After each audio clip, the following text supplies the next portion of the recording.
de vous avoir avec nous ce soir pour cette conférence intitulée Logement et transition écologique, quelles solutions pour une Europe durable et inclusive. Alors on est en plein dans l'actualité, puisque la problématique du logement dans l'Union européenne elle est revenue dans l'actualité à la suite du discours, ou à la faveur plutôt du discours de la présidente de la Commission européenne sur l'état de l'Union le 10 septembre dernier, il y a quelques jours.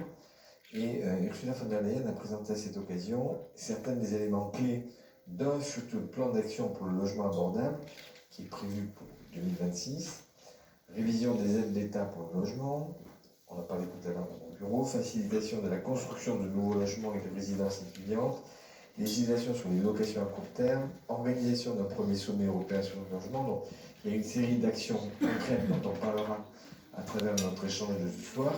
Mais j'aurais envie de dire, il était temps, parce qu'en 2025, on a quand même près de 900 000 personnes sans abri chaque nuit dans l'Union européenne.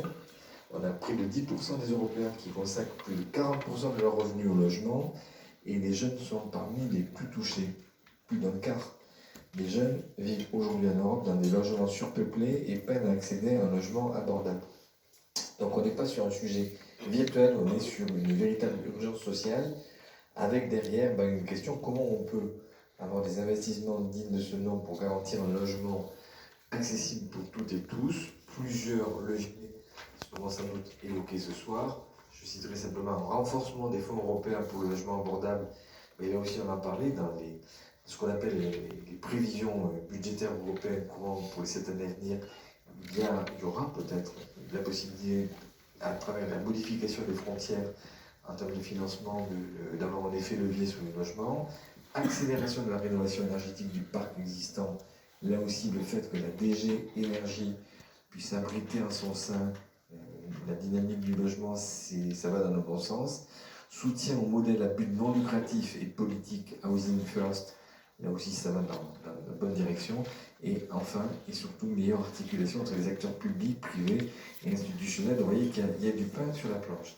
Alors pour évoquer ce grand chantier, je suis ravi d'accueillir ce soir à mes côtés Isabelle Maquet, qui est analyste politique et qui est une des responsables de la représentation permanente à Paris de la Commission européenne, et Federica Rotondo, qui est chercheuse post-doctorante au Centre d'études européennes et de politique comparée de Sciences Po et qui travaille actuellement sur le projet européen Rehousing à Sciences Po.